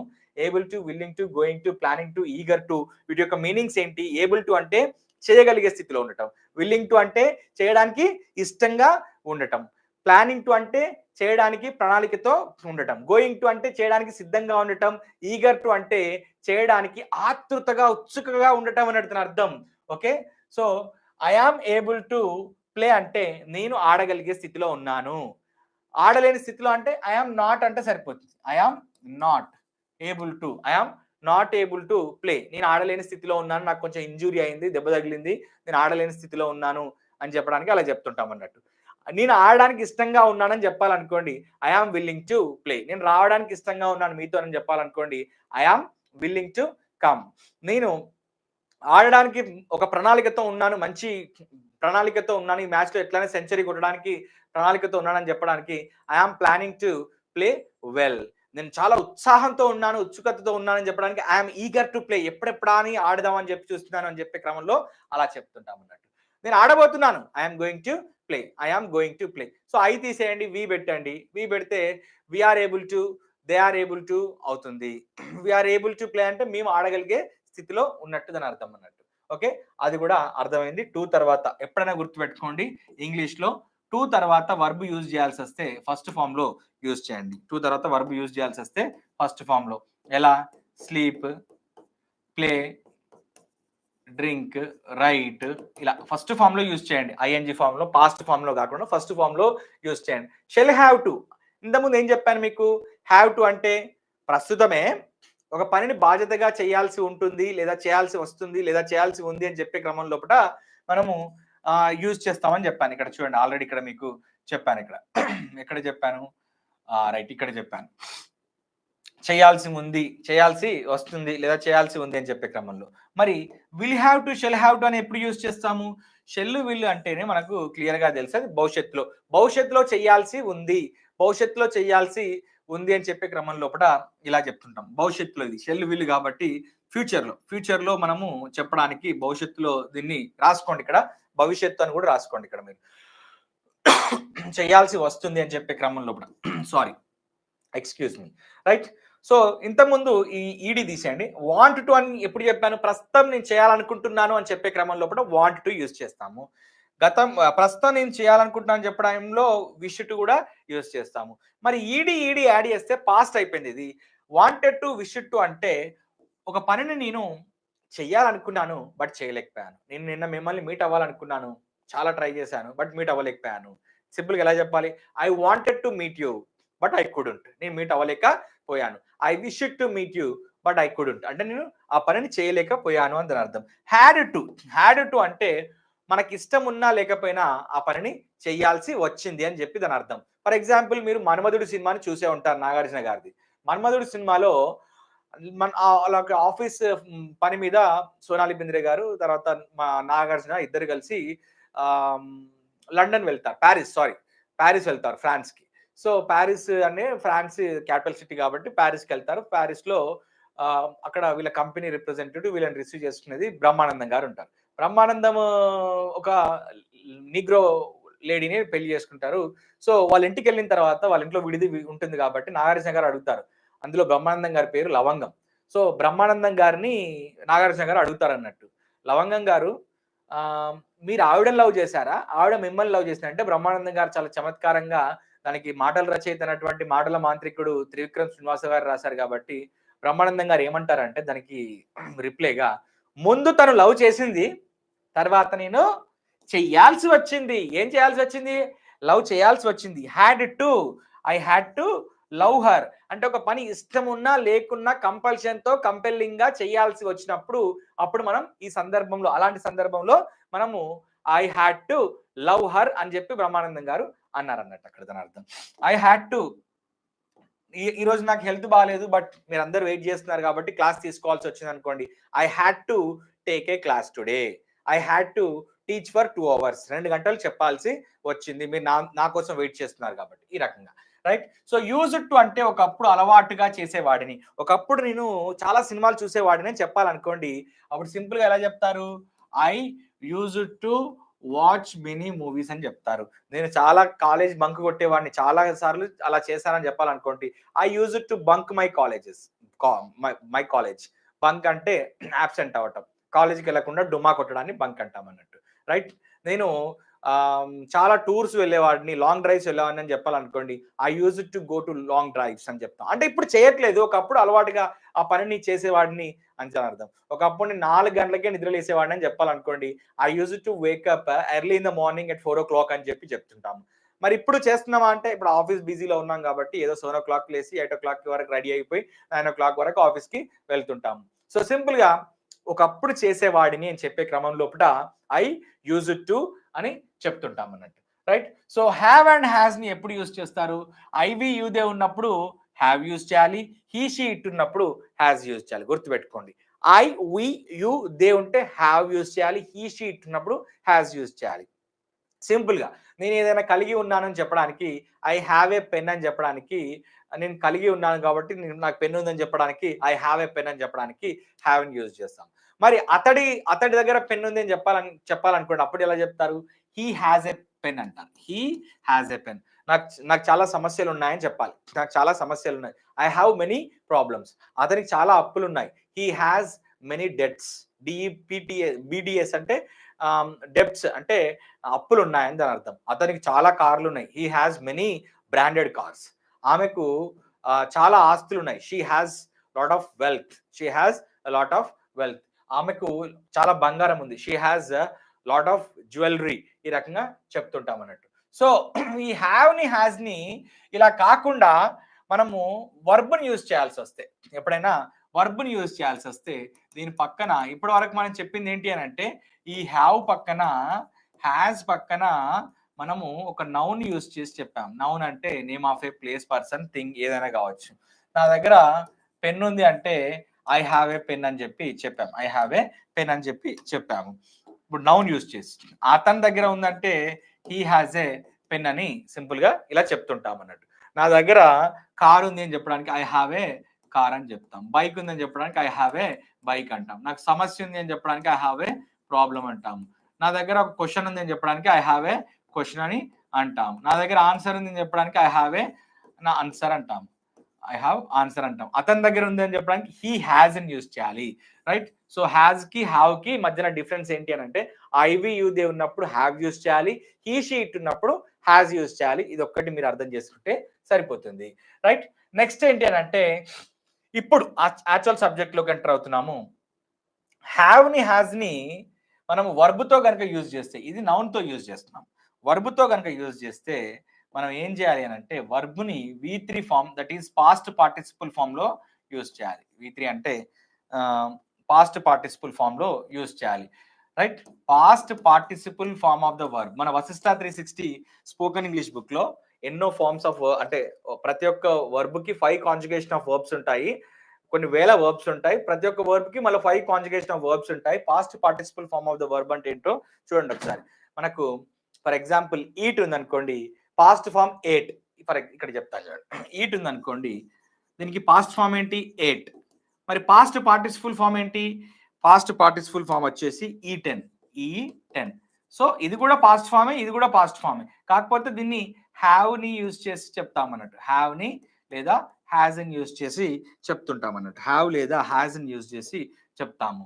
Right, so past participle form of the వర్బ్ని యూజ్ చేసి ఈ రకంగా మనము చెప్పాల్సి ఉంటుంది. ఓకే, సో ఇక్కడ జాగ్రత్తగా అర్థం చేసుకోండి, లేదా ఇంకా క్లియర్గా అర్థమయ్యే విధంగా చెప్తాను చూడండి. ఎందుకు కన్ఫ్యూజన్? మీరు నన్ను నమ్ముకొని ఇంత చూస్తున్నప్పుడు దే ఉన్నప్పుడు మనం ఎప్పుడైనా సరే ఇంగ్లీష్ మొత్తంలో బండ గుర్తు పెట్టుకోండి, హ్యావ్ యూజ్ చేయాలి. మరి హ్యాజ్ ఎప్పుడు యూజ్ చేయాలి? పెద్దగా కన్ఫ్యూజ్ అవ్వకుండా హీ షీ ఇట్ ఉన్నప్పుడు హ్యాజ్ యూజ్ చేయాలి. ఒకవేళ నౌన్ వస్తే నో ప్రాబ్లం, అంటే I have a pen, I have a pencil, I have a car, I have problem, I have a building అంటే నో ప్రాబ్లం. కానీ ఒకవేళ నౌన్ కాకుండా వర్బ్ యూజ్ చేయాల్సి వస్తే, ఒకవేళ నౌన్ కాకుండా వర్బ్ యూజ్ చేయాల్సి వస్తే అక్కడ వర్బ్ ఎలా యూజ్ చేయాలి? ఇప్పుడు వర్బ్ని past participle form of the వర్బ్ని యూజ్ చేయాలి. Past participle form of the verb అంటే ఏంటి? ఫర్ ఎగ్జాంపుల్ సి ఉందనుకోండి, పాస్ట్ ఫామ్ ఏమవుతుంది? సా అవుతుంది. పాస్ట్ పార్టిసిపుల్ ఫామ్ ఏమవుతుంది? సీన్ అవుతుంది అన్నట్టు. నేను మిమ్మల్ని ఎక్కడో చూశానని చెప్పాలనుకోండి. నేను మిమ్మల్ని ఎక్కడో చూశాను. ఐ హ్యావ్ సీన్ యూ ఎక్కడో, సమ్వేర్, ఎక్కడో చూశాను, somewhere. I have seen you somewhere. ఈ రకంగా ఇంగ్లీష్లో మాట్లాడాలి. ఈ రకంగా మనం ఇంగ్లీష్ నేర్చుకోవాలి, ఇంగ్లీష్లో మాట్లాడాలి వర్బ్ని. రైట్, నేను రాశాను, నేను గ్రూప్ 2 ఎగ్జామ్ రాశాను లేదా ఇంకేదో ఎగ్జామ్ రాశాను. రైట్కి పాస్ట్ ఫామ్ ఏంటి? రోట్. మరి పాస్ట్ పార్టిసిపుల్ ఫామ్ ఏంటి ఇక్కడ చెప్పండి? రిటర్న్. నేను ఒక లెటర్ రాశానని చెప్పాలనుకోండి. నేను పోలీస్ కమిషనర్ గారికి ఇక్కడ ఉన్నటువంటి సమస్యల గురించి ఒక లెటర్ రాశాను. ఏం చెప్పాలి? I have written a letter. మరి అతడు రాశాడని చెప్పడానికి మీరు నా గురించి చెప్తున్నారు. సార్ రాశాడని చెప్పాలనుకోండి, హీ హ్యాస్ రిటర్న్ అని చెప్తారు. He has written. హీ చెప్పకుండా mister Vasishta written a letter అని కూడా చెప్తారు. Mister Vasishta has written a letter. మేము మిమ్మల్ని ఎక్కడో చూసాం. We have seen you somewhere. మిమ్మల్ని మేము ఎక్కడో చూసాము. We have learned, we have played, we have watched. ఈ రకంగా మనము past participle form of the వర్బ్ని యూజ్ చేసి మనం గతంలో, ఈ మధ్య కాలంలో జరిగిపోయిన పని, ఎప్పుడు? ఈ మధ్య కాలంలో జరిగిపోయిన పనుల గురించి చెప్తుంటాం. ఒక పర్టికులర్ టైం రిఫరెన్స్ లేకుండా మనము ఈ మధ్య కాలంలో జరిగిపోయిన పనుల గురించి హ్యావ్ హ్యాజ్ వచ్చినప్పుడు వర్బ్ను ఎప్పుడు కూడా పాస్ట్ పార్టిసిపుల్ ఫామ్ లో యూజ్ చేసి చెప్పాలి. పాస్ట్ పార్టిసిపుల్ ఫామ్ అంటే ఏంటి? ఇక్కడ రిటర్న్ అనేది రైట్ కి పాస్ట్ పార్టిసిపుల్ ఫామ్, సీన్ అనేది సికి పాస్ట్ పార్టిసిపుల్ ఫామ్. అర్థమైందా కదా? రైట్, సో ఇక్కడ మళ్ళీ let us go back to the concept. గతంలో జరిగిపోయిన పనిని మనం హ్యాడ్ తో కూడా చెప్పచ్చు. I had seen you somewhere అన్నా కూడా సింపుల్ గా మనం గతంలో జరిగిపోయిన పని గురించే చెప్తున్నాం.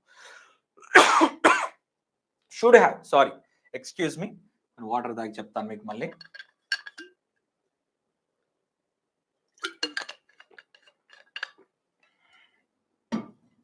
ఇక్కడ చూడండి, మళ్ళీ హ్యావ్ వచ్చింది అంటే వర్బ్ ఏ ఫామ్ లో యూజ్ చేయాలన్నట్టు? ఇక్కడ పాస్ట్ పార్టిసిపుల్ ఫామ్ లోనే యూజ్ చేయాలన్నట్టు ఇక్కడ. Right, so should have, must have అంటే, షుడ్ హ్యావ్ గురించి నేర్చుకుందాం ఫస్ట్ మనం. షుడ్ హ్యావ్, మస్ట్ హ్యావ్ అంటే ఏంటి అని అంటే, ఒక పని చేయలేదు బట్ చేసి ఉండాల్సింది అంటే ఒక రెగ్రెట్ తో, ఒక రెపెంటెన్స్ తో, ఒక పశ్చాత్తాపంతో ఆ పనిని చేసి ఉండాల్సింది, అరే చేయలేదు అని చెప్పే సందర్భంలో మనం చెప్పాల్సింది. నేను మీకు సహాయం చేసి ఉండాల్సింది. I should have helped you. నేను మీకు సహాయం చేసి ఉండాల్సింది. దీన్నే తప్పకుండా చేసి ఉండాల్సింది అని చెప్పాలనుకోండి. ఖచ్చితంగా చేసి ఉండాల్సింది లేదా తప్పకుండా చేసి ఉండాల్సింది. దాన్ని మనం మస్ట్ ని యూజ్ చేసి చెప్తాం. ఇందాక షుడ్ ని మస్ట్ ని మనం ఎలా ఆల్టర్నేట్ గా యూజ్ చేసుకోవచ్చో ఇందాక నేర్చుకున్నాం కదా. ఇక్కడ చూడండి ఒకసారి, ఇందాక మనము ఎక్కడ నేర్చుకున్నాము రైట్, ఇక్కడ నేర్చుకున్నాం చూడండి. ఇక్కడ షుడ్ కి మస్ట్ కి తేడా ఇక్కడ నేర్చుకున్నాం కదా. షుడ్ అంటే చేయాలి, మస్ట్ అంటే తప్పకుండా చేయాలి కదా. రైట్, ఇప్పుడు షుడ్ హ్యావ్ అంటే చేసి ఉండాల్సింది, ఒక పశ్చాత్తాపంతో అరే చేసి ఉండాల్సిందే అని చెప్పి ఒక రిగ్రెట్ తో చెప్పే సందర్భం అన్నట్టు.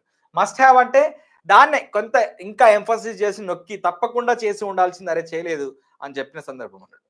అదేవిధంగా మే హ్యావ్ అండ్ మైట్ హ్యావ్ అంటే ఒక పని చేశాము బట్ గుర్తులేదు, చేస్తే చేసి ఉండొచ్చు అని చెప్పే సందర్భం అన్నట్టు. చేస్తే చేసి ఉండొచ్చు, రెండిటికి మే హ్యావ్ మైట్ హ్యావ్ రెండు కూడా ఒకటే.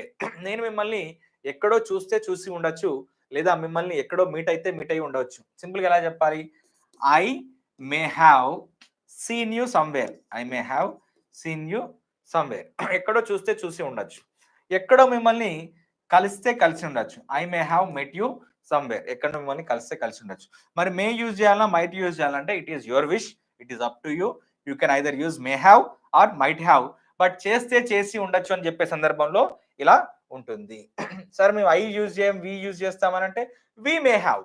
సార్ మేము సీన్ యూజ్ చేయం, రిటర్న్ యూజ్ చేస్తామంటే it is your wish, you can take any verb. English is such a beautiful and flexible language. ఎలా అయినా కూడా మనం దీన్ని మార్చుకోవచ్చు, చాలా ఈజియెస్ట్ లాంగ్వేజ్ అన్నట్టు. రైట్, సో ఇప్పుడు నెక్స్ట్ టాపిక్కి వెళ్తే ఇక్కడ మనం చూడొచ్చు కుడ్ హ్యావ్ అంటే ఒక పనిని చేయగలిగి ఉండేవాడిని, ఇది ఒక కండిషన్ అన్నట్టు. చేయగలిగి ఉండేవాడిని. కుడ్ హ్యావ్ అన్నా కూడా చేసి ఉండేవాడిని. ఈ రెండు కండిషన్స్ ని ఇఫ్ కండిషన్స్ అంటారు. ఇఫ్ కండిషన్స్ ని యూజ్ చేసి చెప్తారు. ఇఫ్ కండిషన్స్ ని యూజ్ చేసి ఎలా చెప్పాలి అని అంటే జాగ్రత్తగా వినండి.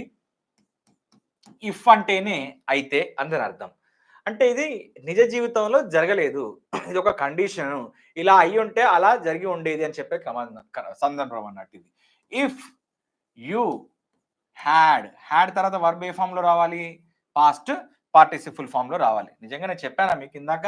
చూడండి, ఇక్కడ హ్యాడ్ తర్వాత వర్బ్ ఏ ఫామ్ లో రావాలని చెప్పాను, పాస్ట్ పార్టిసిపుల్ ఫామ్. రైట్, గుర్తుంది కదా. ఇఫ్ యు హ్యాడ్ తర్వాత వర్డ్ పార్టిసిపుల్ ఫామ్.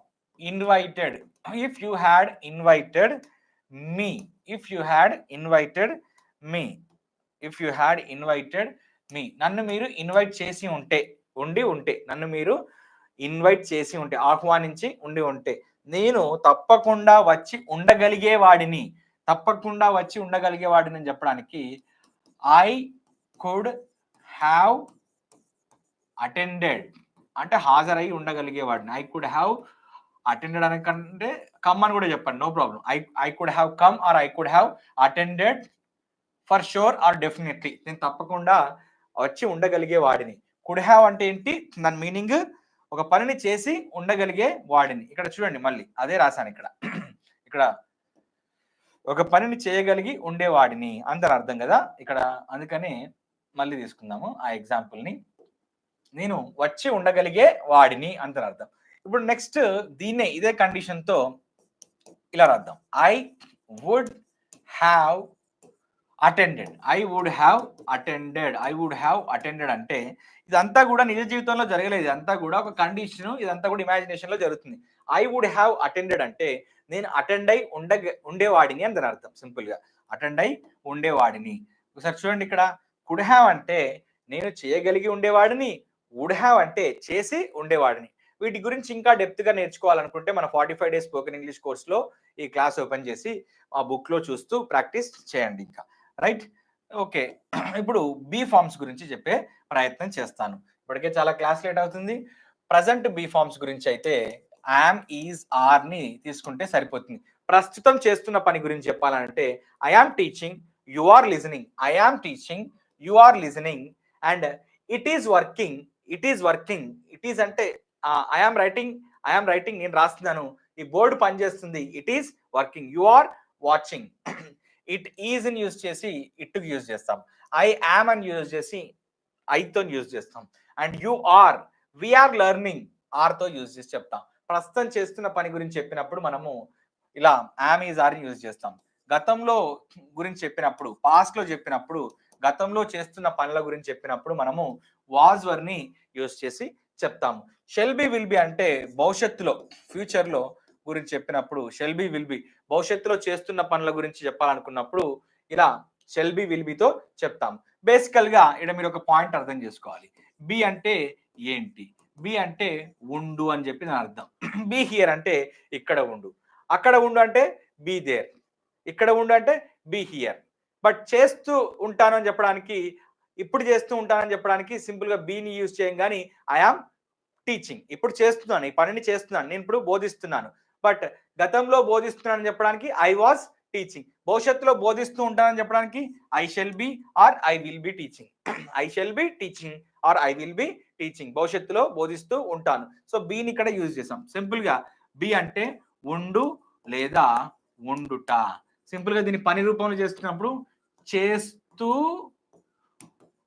ఉన్నాను లేదా ఉంటాను, లేదా చేస్తూ ఉంటాను, చేస్తూ ఉన్నాను, చేస్తూ ఉంటాడు, చేస్తూ ఉంటది అని ఈ సందర్భంలో చెప్తుంటాం అన్నట్టు దాన్ని. సో బి ఎక్కడ వచ్చినా కూడా అంతే. ఇప్పుడు షుడ్ తెలుసు మీకు, చేయాలి అని చెప్పి. మస్ట్ అంటే తప్పకుండా చేయాలని చెప్పి. సో షుడ్ అంటే ఏంటి? చేస్తూ ఉండాలి, సింపుల్ గా చేస్తూ ఉండాలి. మస్ట్ అంటే తప్పకుండా చేస్తూ ఉండాలి. అయితే ఇక్కడ మీరు గుర్తుపెట్టుకోవాల్సిన విషయం ఏంటి అని అంటే, ఈ బి ఫార్మ్స్ వచ్చినప్పుడు మనం నౌన్ తో యూజ్ చేయొచ్చు, యాడ్వర్బ్ తో యూజ్ చేయొచ్చు, యాడ్జెక్టివ్ తో యూజ్ చేయొచ్చు, ఐఎన్జి ఫామ్ తో యూజ్ చేయొచ్చు. ఒక ఎగ్జాంపుల్ ఇవ్వండి సార్, మేము తెలుసుకుంటాం అని అంటారు మీరు. సింపుల్ గా ఒక ఎగ్జాంపుల్ ఇచ్చే క్రమంలో మీకు ఏం చెప్తాను, నేను ఐ తీసుకున్నాను, మీరు వి తీసుకోండి. ఓకే, నేను యామ్ తీసుకుంటున్నాను, మీరు ఈజ్ తీసుకోండి, లేదా ఆర్ తీసుకోండి. కొన్ని ఎగ్జాంపుల్స్ ఇస్తాను. ఇప్పుడు ఐ ఆమె, ఎవరు? నేను టీచర్ని కాబట్టి ఐ ఆమె టీచర్. నేనేం చేస్తుంటాను? టీచింగ్ చేస్తుంటాను కాబట్టి I am teaching, right? So ఎలా చెప్తున్నా? ఐ ఆమ్ సౌత్ ఇండియాలో టాప్ మోస్ట్ ట్రైనర్ని కాబట్టి I am the top most trainer, top most trainer in spoken English, top most trainer in spoken English. ఒక యాడ్వర్బ్ యూజ్ చేసి చెప్పే క్రమంలో యాడ్జెక్టివ్ యూజ్ చేయడానికి, right? So I am active while teaching. నేను చెప్పినప్పుడు చాలా యాక్టివ్గా ఉంటాను, నిద్రముఖం వేసుకొని చెప్పను, చాలా యాక్టివ్గా చెప్తుంటాను, వినే వాళ్ళకు కూడా నిద్ర రాకుండా చెప్తానని చెప్పే క్రమంలో I am active while teaching. So ఇలా యాడ్జెక్టివ్ యూజ్ చేసి చెప్పచ్చు. సో నేను ఇక్కడ ఉన్నానని చెప్పడానికి, ఎక్కడున్నాను? నేను ఇక్కడ ఉన్నాను, ఐ ఆమ్ హియర్. నేను ఇక్కడ ఉన్నానని చెప్పడానికి ఇలా యాడ్వర్బ్ యూజ్ చేసి చెప్పచ్చు, ఐఎన్జి ఫామ్ యూజ్ చేసి చెప్పచ్చు, అండ్ నౌన్ యూజ్ చేసి చెప్పచ్చు. మళ్ళీ చెప్తున్నాను, సీరియస్గా రాసుకోవాలనుకుంటే రాసుకోండి. నౌన్ యూజ్ చేసి చెప్పచ్చు, వర్బ్ను ఐఎన్జి ఫామ్ లో యూజ్ చేసి చెప్పచ్చు, ఇలా యాడ్జెక్టివ్ యూజ్ చేసి చెప్పచ్చు, ఇలా యాడ్వర్బ్ యూజ్ చేసి చెప్పచ్చు, లేదా అంటే past participle form of the వర్బ్ని యూజ్ చేసి ప్యాసివ్ వాయిస్ లో కూడా చెప్పచ్చు. I am awarded, I am awarded, or I am rewarded, I am awarded, rewarded, I am invited. నేను ఇన్వైట్ చేయబడ్డాను అని చెప్పే సందర్భంలో కూడా ఈ రకంగా. సో ఐఎమ్ వచ్చినప్పుడు వర్బ్ని ఐఎన్జి ఫామ్ లో యూజ్ చేయొచ్చు, లేదా ఇలా పాస్ట్ పార్టిసిపల్ ఫామ్ లో దీన్నే ప్యాసివ్ వాయిస్ అంటారు. ప్యాసివ్ వాయిస్ క్లాస్ చూస్తే మీకు ఇంకా క్లియర్ గా అర్థమవుతుంది. ఈ రకంగా కూడా యూజ్ చేయొచ్చు. అంటే నౌన్ యూజ్ చేసి, ఐఎన్జి ఫామ్ యూజ్ చేసి, పాస్ట్ పార్టిసిపల్ ఫామ్ యూజ్ చేసి, యాడ్వర్బ్ యూజ్ చేసి, యాడ్జెక్టివ్ యూజ్ చేసి ఈ రకంగా ఒక ఐని తీసుకొని చెప్పచ్చు. నేను టీచర్ని, ఐ ఆమ్ ఏ టీచర్. నేను బోధిస్తున్నాను, ఐ ఆమ్ టీచింగ్. నేను టాప్ మోస్ట్ ట్రైనర్ని, I am the top most trainer in South India. నేను చాలా యాక్టివ్గా ఉంటాను, ఐ ఆమ్ యాక్టివ్. నేను ఇక్కడ ఉన్నాను, ఐ ఆమ్ హియర్. నేను అవార్డ్ చేయబడ్డాను, I am awarded, I am rewarded, I am invited, I am supported. ఈ రకంగా ఐ ఆమ్ అరెస్టెడ్. ఈ రకంగా మనం ఏదైనా కూడా తీసుకొని చెప్పొచ్చు అన్నట్టు. సో ఒక యామ్ అనేది ప్రస్తుతం చేస్తున్నాను అనే పనికి యూజ్ చేస్తామనే విషయం తెలిస్తే, అర్థమైతే, చూడండి ఇక్కడ చూడండి, ఐ అంటే నేను, ఫస్ట్ పాయింట్ నేర్చుకున్నాం. ఇది తెలిస్తే ఇన్ని రకాలుగా ఇన్ని విషయాల్లో అర్థం చేసుకోవచ్చు, ఈజీగా మాట్లాడొచ్చు. దీన్ని నెగిటివ్ చెప్పాలంటే యామ్కి నాట్ యాడ్ చేస్తే సరిపోతుంది. నేను టీచర్ని కాదంటే ఐఎమ్ నాట్ ఏ టీచర్. నేను బోధిస్తలేని చెప్పడానికి ఐఎమ్ నాట్ టీచింగ్. నేను కాదు అని చెప్పడానికి I'm not a top most trainer in South India.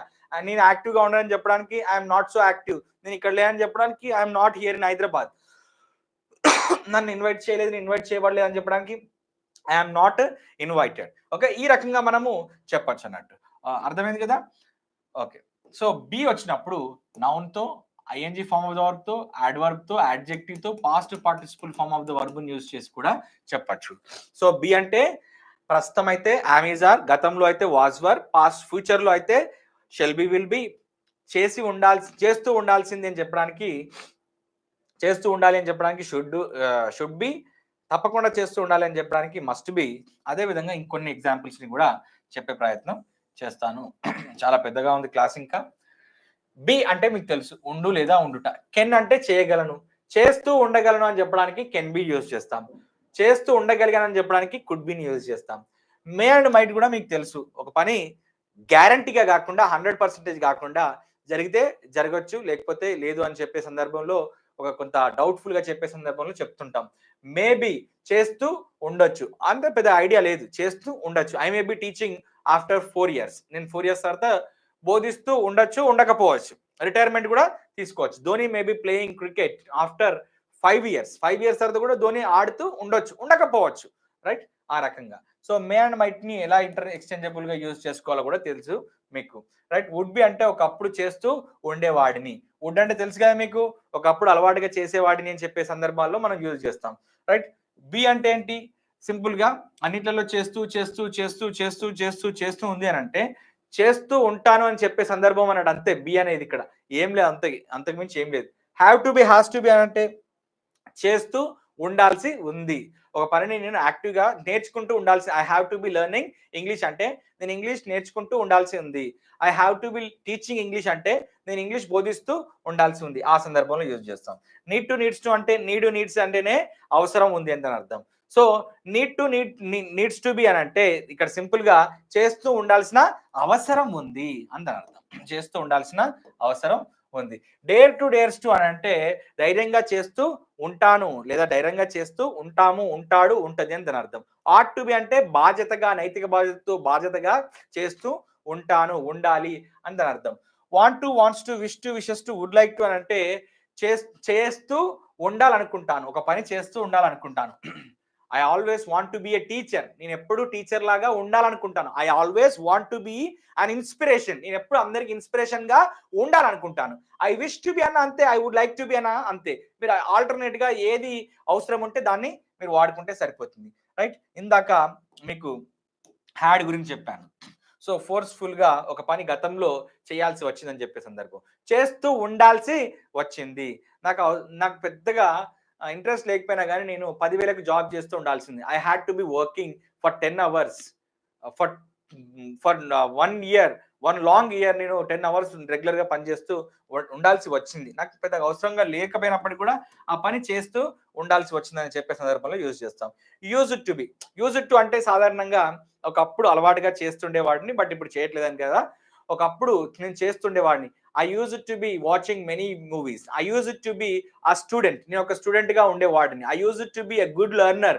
నేను ఒక గుడ్ లెర్నర్ గా ఉండేవాడిని. I use to be quick learner. చాలా క్విక్ గా నేర్చుకుంటుండేవాడిని. ఇప్పుడు బాగా మైండ్ మొద్దుబారిపోయింది, నేను పెద్దగా నేర్చుకోవట్లేదని దాని అర్థం అన్నట్టు. రైట్? రైట్. ఇది హ్యావ్ బీన్, హ్యాస్ బీన్ కొంత అర్థం చేసుకోవాల్సి ఉంటుంది. ఇలా మనము ఒక టైం లైన్లో ఒక స్కేల్లో తీసుకుందాము. టైం లైన్లో ఒక స్కేల్లో తీసుకుని దీన్ని పాస్ట్ అనుకుందాము, దీన్ని ప్రజెంట్ అనుకుందాము, దీన్ని ఫ్యూచర్ అనుకుందాం ఈ లైన్ని. రైట్? ఒక పని గతంలో మొదలై ప్రస్తుతానికి ఇంకా జరుగుతుందని చెప్పే క్రమం లోపట మనము have been, has been use చేసి చెప్తాము. రైట్? సో నేను గత 4 సంవత్సరాల నుండి యూట్యూబ్ లో స్పోకెన్ ఇంగ్లీష్ క్లాసెస్ ని బోధిస్తున్నానని చెప్పాలనుకోండి. సింపుల్ గా ఎలా చెప్పాలి? 4 సంవత్సరాల నుండి. 4 సంవత్సరాలు అంటే 4 ఏళ్ళు అంటే 2019లో స్టార్ట్ చేశాను.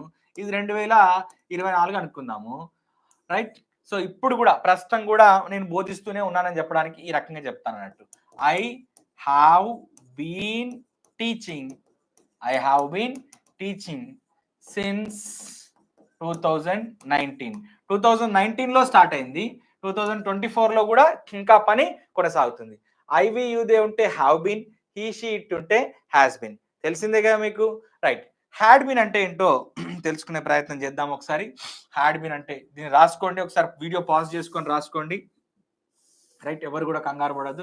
వీడియో పాజ్ చేసుకొని ఒకసారి రాసుకునే ప్రయత్నం చేయండి. No problem. Right? Had been అంటే ఏం లేదు, పాస్ట్ లో ఒక పని మొదలవుతుంది, పాస్ట్ లో ఒక పని మొదలవుతుంది, పాస్ట్ లోనే ఒకనొక సమయం వరకు పాస్ట్ లోనే ఎండ్ అవుతుంది. ఇక్కడ మనం 2 పదాలను ఉపయోగిస్తాం. టిల్ అని చెప్పి, అంటిల్ అని చెప్పి, లేదా అప్ టు అని చెప్పి. టిల్, అంటిల్, అప్ టు అని చెప్పి మనం 2 పదాలని ఉపయోగించి చెప్తాం అన్నట్టు. Right? Till, until, up to అని చెప్పి యూజ్ చేస్తాం. అప్పటి వరకు అన్నట్టు. నేను 2020 వరకు విశాఖపట్నంలో నివసిస్తుండేవాడిని అని చెప్పాలనుకోండి. మరి ఎప్పుడు స్టార్ట్ అయింది విశాఖపట్నంలో నివసించడం అంటే ఎప్పుడో 2010లో స్టార్ట్ అయింది. బట్ 2020 వరకు కూడా నేను విశాఖపట్నంలోనే నివసిస్తున్నానని చెప్పాలనుకోండి. I had been living in Visakhapatnam until or up to till ఇదేదైనా యూజ్ చేసుకోండి వర్డ్. అంటిల్ 2020 వరకు కూడా నేను విశాఖపట్నంలోనే నివసిస్తున్నాను. 2020 వరకు కూడా. Right.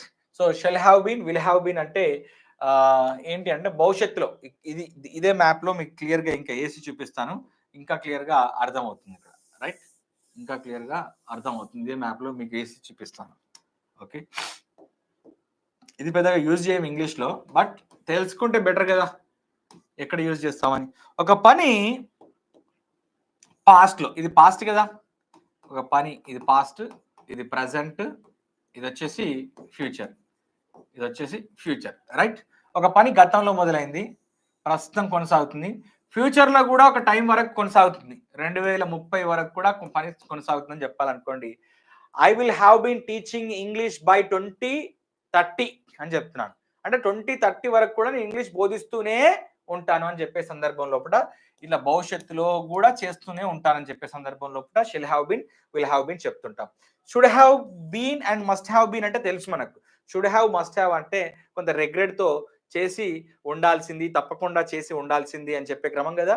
Right, so should have and must have అంటే కూడా చేసి ఉండాల్సింది, తప్పకుండా చేసి ఉండాల్సింది అని చెప్పే సందర్భంలో యూజ్ చేస్తారు.